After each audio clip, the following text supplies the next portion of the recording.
झोलन सरी चुमा पैर तेरे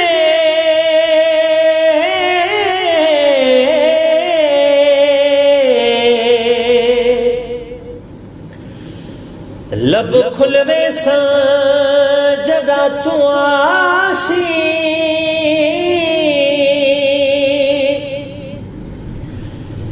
ए दिल दी मादड़ी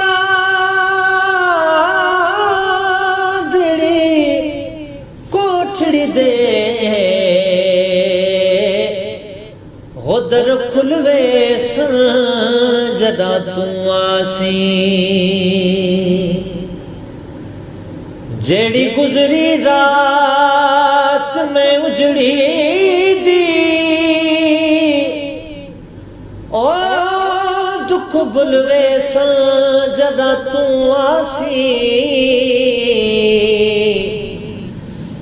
नाशाद में कोजी कमली को लग मुलवे सा जदा तू आसी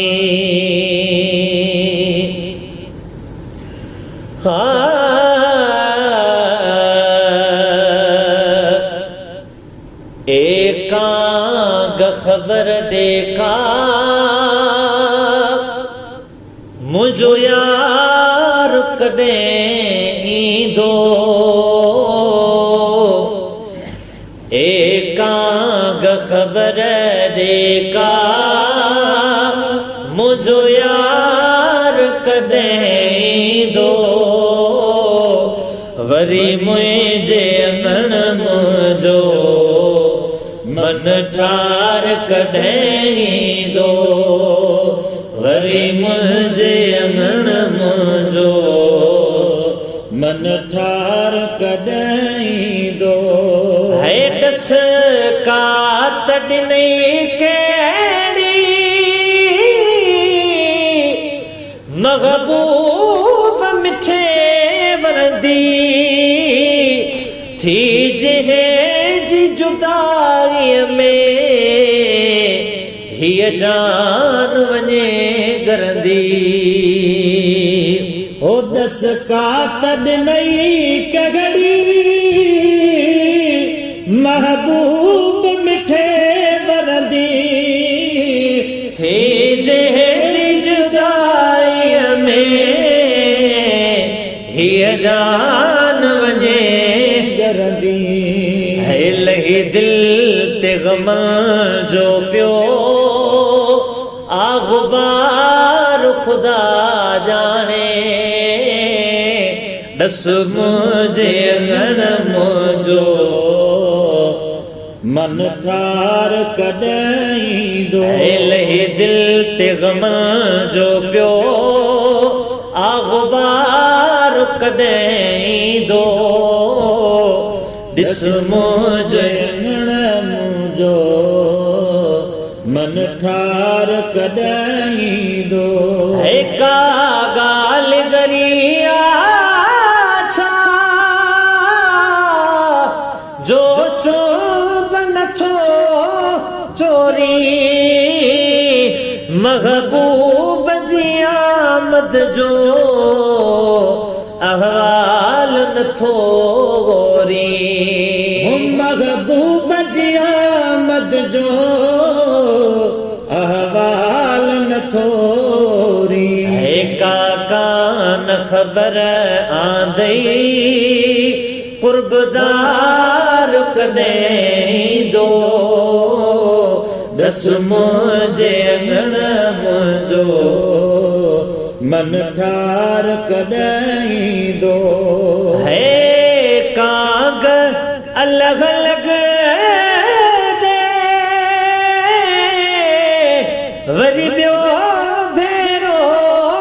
भड़को ही हाल हबीबल खे मुझो पेश वनी कर को ही हाल हबीबन खे मुझो पेश वनी कर को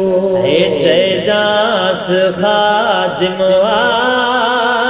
बेकरार कॾहिं दो दस मुझे अंगण मुझो मन ठार कॾहिं दो है केॾो बि हुजे तेरो तब घूर करे गिड़जा हिन आजिज़ जे पारां कदम ते वञी किरजा हिन आजिज़ जे पारां कदम ते वञी किरजा रोजाए भरे सुदका ज़ारो ज़ार कॾहिं दो दस मुझे अंगण मुंहिंजो मन ठार कॾहिं दो है चइजास सजण सावी मेघड़े तपरे नाहे हिन पगंज मगे सर दे अच कुर्ब मजा काहे हिन पगंज मगे सर दे अच कुर्ब मजा काहे दो तयंगण थींदो गुलजार कॾहिं दो दस मुझे अंगण मुझो मन ठार कॾहिं